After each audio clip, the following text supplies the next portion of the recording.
Have you heard of ClickUp?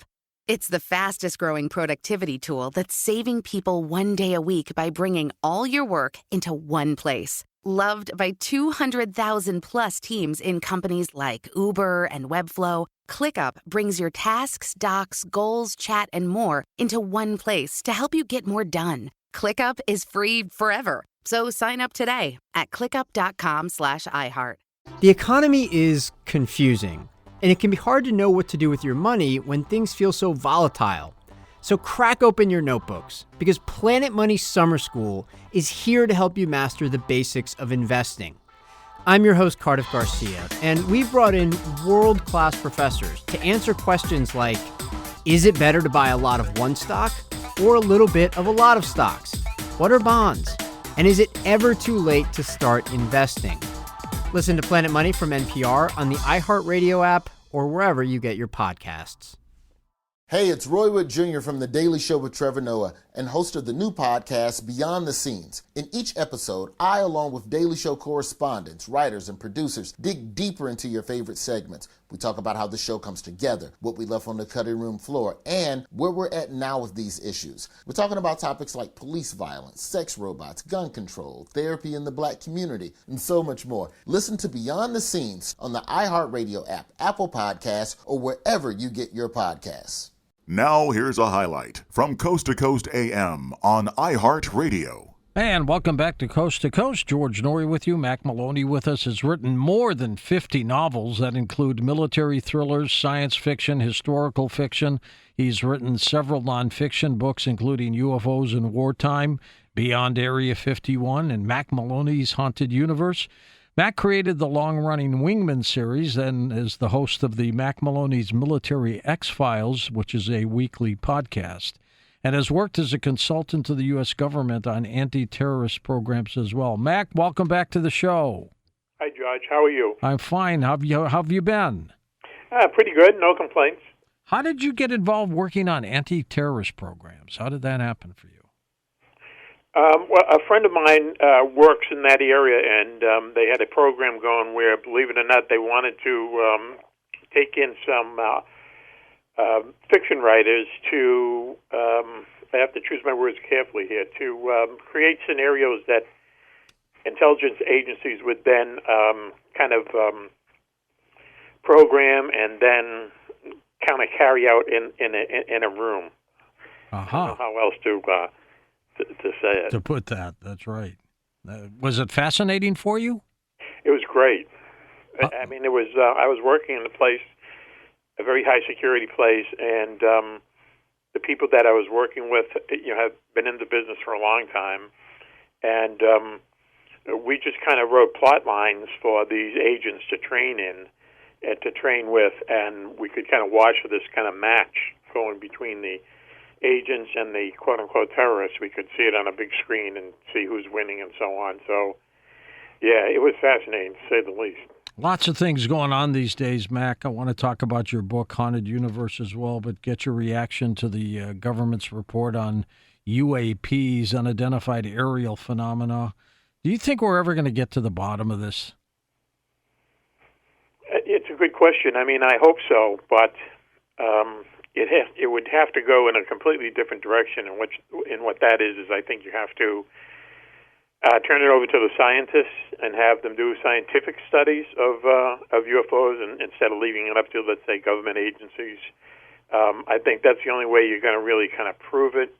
Whether it happens in America or China or India, that's up for grabs. But I think that until there's scientific proof and data, I don't think we will get to the bottom of it.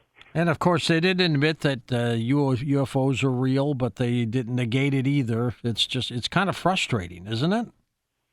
Well, yeah, but, not surprising, really. They're in this position, they, being basically the U.S. military are in this position of not having to say, we don't know what these things are. Finally, now they have come out and said, well, we don't know what they are. But that's been... that's how it's been all along. Right. The last thing they want to do is publicize that. But, because of this bill that this thing was attached to, they had to come out with something. So they came out with 6 pages of really nothing. You think they really know something? No, I don't. I don't think so. I don't think. I don't. I know that the U.S. military does not know what UFOs are. They have plenty of evidence that they exist, as we have seen, but they've had evidence going back to World War II. They've just never come forward and said, well, okay, we agree that they actually exist. In your book, Mac Maloney's Haunted Universe, you touch on a lot of subjects, including where's the best place in the United States to see a UFO? Oh man, well, there's a bunch of them, but there's a place in Minnesota, Elk River, that for whatever reason, more UFOs are seen there, let's say per capita than any other place in the United States. And not only do people see, what you would call typical UFOs, saucer shape and so on, but they see things that look like Boeing 747s, just different shapes, sizes, really crazy stuff. How did you get these incredible stories for Haunted Universe? Well, I'll tell you, it goes back a while. I mean, I've been when I was researching my other books, I would come across a lot of let's say data that wouldn't necessarily fit in the first 2 books that I did, nonfiction books. So I would just put the stuff aside, and I'd actually been doing that all my life. I worked in the newspaper. That was my job, to kind of take the odd stories and put them aside, and I used to make copies, bring them home. So I had boxes of this stuff, and just had the offer to put it into a book, and that's what we did. I love the cover. Who did the sketch of the alien? I wish I knew. I don't know his name, but everyone comments on the cover. The cover is really it catches you. It's a really good cover. Yeah, it does. It snaps right out. Mm-hmm. It picks you up. Of all the things that you've investigated in terms of the haunted universe, what would you say is one of the most strangest? Wow, because there are a lot of them. There's a lot of them. Just strange. In World War II, there was a battle towards the end of World War I. There was a battle that went on for 5 months between German forces on one side, British forces on the other, and it was in this part of Belgium that it got an unusual amount of rain. That rain, combined with the bombs blowing up and everything, made mud that in some cases was 10 feet deep, and but the soldiers had a battle back and forth across this mud. So anyway, in the battle itself, 400,000 soldiers were killed. 100,000 of them were never seen again. They died by sinking into the mud. Oh, geez. Yeah, and even now people say people don't want to go near the area. They hear all kinds of strange noises and stuff coming from there at night. So that's pretty strange. You're almost like a bizarre Ripley's Believe It or Not, aren't you? Well, I grew up reading Ripley's Believe It or Not. I love that stuff. Yeah. And so as I said, when I had a chance to put together a book like this, that's kind of the format that I took. By the way, the alien doesn't look too friendly. No, there's not a smiley face on the alien. No. I think it's kind of cool. Now, do you think that's real, too? That some of them can be that evil-looking? Well, how will we know?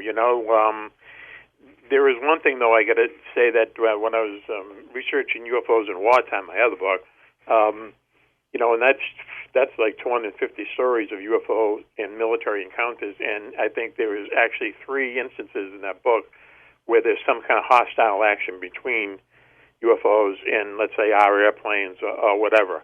The vast majority of them, there is no interaction as far as hostile intent. A lot of times UFOs just seem to be there watching us do our thing. What do you think the World War II Foo Fighters were, Mac? Well, I think they're the same thing as we see today. I think they were UFOs, and I think, my own theory, I didn't create it, but one I come to believe in, is that because there was this idea that the Foo Fighters, when people would see Foo Fighters, they'd be flying alongside these bombers bombing German cities in the middle of the night and during dog fights and things like that. But they just seemed to be there observing, and so that came to my idea that maybe they're time tourists. Maybe they're really time machines coming from our far future, coming back, seeing history being made. Because they never interfere. They're always just kind of watching. Mac Maloney's Haunted Universe, his website is his name, linked up at coasttocoastam.com. And the books that you wrote, the 3 nonfiction books at least, are they quickly available on Amazon? Oh, yeah, sure. Mm-hmm. Yep. UFOs in Wartime, Beyond Area 51, and Haunted Universe. I'm going to throw out some lines and tell us a little bit about the stories behind it. King Kong, was it real or not? Well, there was a creature that people saw back, in Africa back, let's say, 150 years ago that, maybe wasn't as big as King Kong, but it was a very, very large gorilla. And there was some kind of link between the people who wrote the screenplay for King Kong and had some kind of at least knowledge that there was this large creature in Africa. And they think that, well, maybe that's kind of the dotted line to the movie. But yeah, there was way back when there was a large King Kong, and gorilla that might have been the idea behind King Kong. And bigger than like a super gorilla could be. Yeah, they everything gets exaggerated, but yeah, they said it was like really, really unusually big. Interesting. Spooky action at a distance. What does that mean? Well, this is something that Einstein came up with. If you and I'm no physicist, believe me, so I'll try to explain it. If you have two atoms that are linked, they're a pair of atoms. If you take, let's say a little hammer and you hit one of them, and it starts vibrating, the other atom will start vibrating as well, whether they're literally next to each other or they're at opposite ends of the universe. And no one knows why that happens, but it does happen. So that's what that was Einstein's reference to it, was spooky action at a distance. It's a cool name. How about the cursed subways of Tokyo? What the heck is that? This is true. They built a huge kind of main subway station in the middle of Tokyo, and it took them years to build it. And Tokyo is a very, very busy city, and lots of people move around by mass transit. So I think that it was 9 or 10 stories high, had many, many dozens of railroad tracks coming into it, and they built it thinking that, okay, we're going to probably expand to this level, expand to that level, expand to that level over the coming years. These levels being more underground as you went along. And they say, people got caught down there because it was all empty. There wasn't necessarily exits that you could find readily. And so supposedly people have disappeared into the new Tokyo subway station. Now let's talk about the United States Navy's super secret Caribbean base. I was in the Navy 9 years. I never heard of this. Mm-hmm. Yeah, that's called AUTEC, and what it is what its official duty is it's where they test nuclear submarines and also the submarine crews. And the strange thing is it is not in the United States itself. It's in the Bahamas. It's right in the middle of the Bermuda Triangle.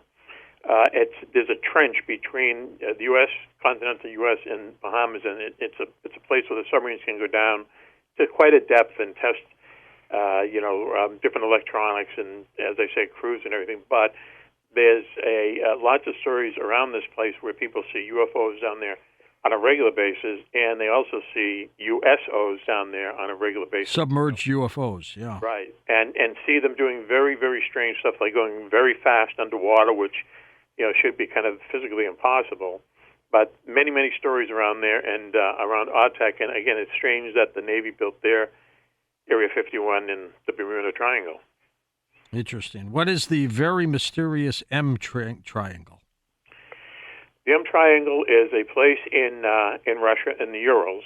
Okay. And it's a very large, let's say, national park. But for a long time, during when Russia was the Soviet Union, civilians were not allowed in it. And the reason why is that people who would go in there, and it had this reputation over hundreds of years that if you go in there, strange things happen to you, and only the Russian military was allowed in there up until when the wall fell and so on. Then they started letting journalists and scientists into the place, and they found all these very strange things. I mean, it's really well documented. Once again, routine seeing UFOs, seeing balls of light in the sky. The animals come up to you. The animals have no fear of humans, even fish. Very odd things would happen to some people. They would go in and have different diseases cured, and a lot of people would report coming out a different person, And I think the most extreme case of this was a guy who was kicked out of the Russian army and caught on to be a journalist for a magazine in Moscow. He went in people would go in there for 2 weeks, and he happened to go in at the same time a reporter from People magazine went in. So they kind of keyed in on him, and he was no genius by his own admission. But when he came out of there, he had a newfound knowledge of astrophysics. Went back to Moscow. I mean, turned in the story. Went back to Moscow, and in 2 years he was a cosmonaut. Now that's a real life-changing experience. And in 2 years, that's it? Yep. Yes. Yeah. Hey. Yeah. The UFO trail in Chile. Tell us that story. Well, once again, it's one of these places that let's say the locals know a lot about. You can go, but not necessarily other parts of the world. You can go to Chile and go to a very, very remote part of Chile airport, and then travel like another 100 miles, and you get to the UFO trail. It's basically walking up a mountain along a mountain ridge, and again, it's one of these places where people just see UFOs and strange lights in the sky on a regular basis. Some people think that there is an agenda by aliens to keep us from conquering space. What do you think of that story? Well, they're doing a good job of it. Who knows? I mean, who knows really what is going on? There are a number of instances. There was a time back in the 80s through the 90s, right after the Challenger explosion, that it just seems like we couldn't do anything right as far as getting spacecraft off Earth and into the Moon and Mars. There are a number of kind of foul-ups that are really hard to believe. There was a rocket that was an exploration rocket that was going to Mars, and when it got halfway there, only then did they figure out, and this thing cost more than $1 billion. They figure out that half of it was in regular measurements and half of it was in metrics, and then when the part that dealt with the metrics kicked in, and everything went wrong, and they lost touch with it, crashed onto Mars, $1 billion down the drain. It just seemed like someone would have caught that mistake before it was halfway to Mars. So, and there's just a number of different instances where we've tried to. A lot of them are to send spacecraft to Mars. That just some of them they go out there and you never hear from them again. So maybe that's what people are referring to. We've got Mac Maloney. We're talking about Mac Maloney's Haunted Universe. We're going to get into questions next hour with Mac. If you have a question, jump on board or share one of your strange stories with us, too. We'd love to hear that. You might get enough stories to write another book, Mac. That'd be cool. Sure would. Sure would indeed. Have you come across anything about curses in your research?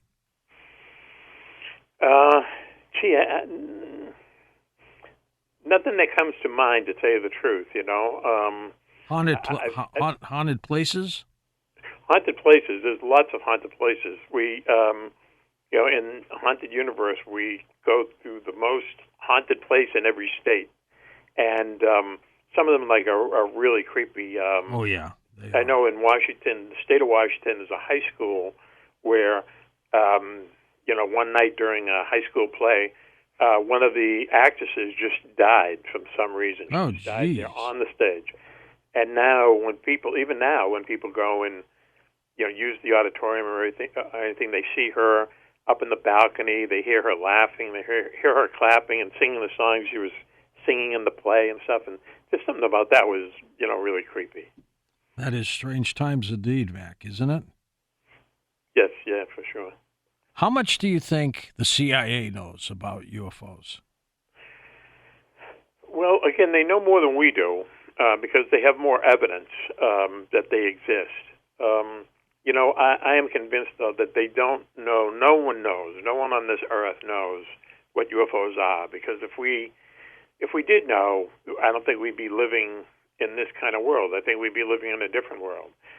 And, and also, I think the proof in the pudding for me is that,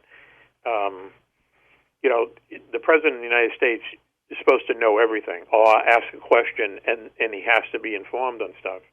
If the U.S. government knew what UFOs are, I think our past president would have been the first to tweet about it. Yeah, I think you're right about that. Listen to more Coast to Coast AM every weeknight at 1 a.m. Eastern, and go to coasttocoastam.com for more. The economy is confusing, and it can be hard to know what to do with your money when things feel so volatile. So crack open your notebooks, because Planet Money Summer School is here to help you master the basics of investing. I'm your host, Cardiff Garcia, and we've brought in world-class professors to answer questions like, is it better to buy a lot of one stock or a little bit of a lot of stocks? What are bonds? And is it ever too late to start investing? Listen to Planet Money from NPR on the iHeartRadio app or wherever you get your podcasts. A young college grad gunned down walking his dog. A young mom, Michelle Parker, vanishes after dropping off her little twins at the babysitter. Nancy Grace here. Every day on Crime Stories, we break down the biggest breaking crime news and study the clues left behind so we can help crime victims and their families. Every day, a mission. Every day, another chance to stop crime and keep one more person safe. Join us. Listen to Crime Stories with Nancy Grace on the iHeartRadio app or wherever you listen to your podcasts. What is it like to give up everything for a life completely devoted to God?